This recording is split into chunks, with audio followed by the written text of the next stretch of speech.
I'm not going to say yay or nay to it. I kind of like it because it's something new. And now again, it goes back to the drawing board. It goes back to the creative room, and whatever they do with these guys and Zelina, it's up to them.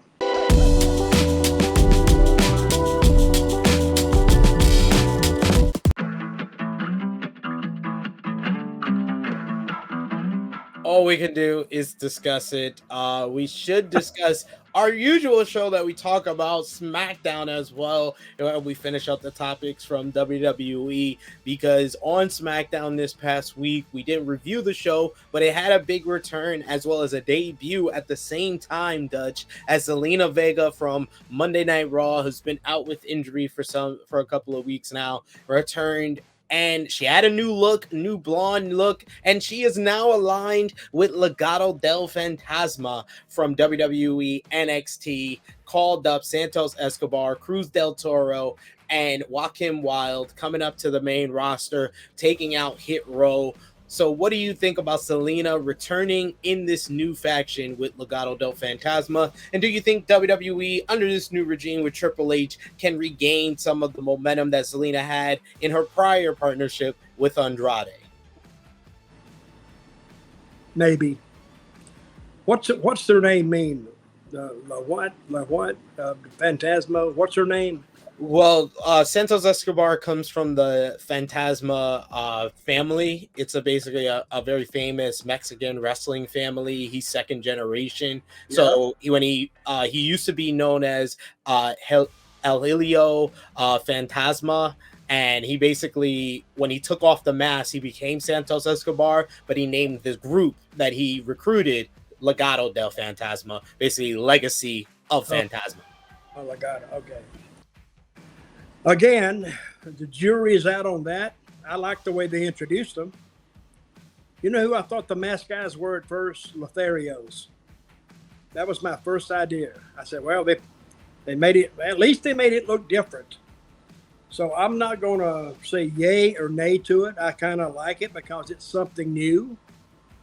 And now again, it goes back to the drawing board. It goes back to the creative room. And whatever they do with these guys and Zelina, it's up to them. But I think she was, I like Vega. I like her because she's not very big, is she? She's really, really short, isn't she? I'm a short person. She is also short. So oh, well. I've stood next to her. The way she got in there, she didn't back off from anybody, and she worked her butt off. So she actually earned this. Let's see what she can do with it. Now, with this regime now, talent can actually go up to creative and suggest things to them. I mean, they don't have to go to Vince. They can suggest it to the agent or to the creative team. And if the creative guy likes it enough, he'll bring it up during a session. Or they can just go up to Triple H and pitch it to him. That's who it's got to be sold to ultimately anyway. It's got to be, you got to sell him on it. If he's sold on it, then they may get behind it. But anyway, I like the attempt to give us something new, and will that angle do anything? I doubt it, because nobody, Top Dollar hadn't time to really get over. Those guys, first time we saw them, the Maximum Male Models are dead on arrivals. They beat the Lotharios like a drum, and they beat. And who'd they beat? The Olympic kid and the other guy. What's their names?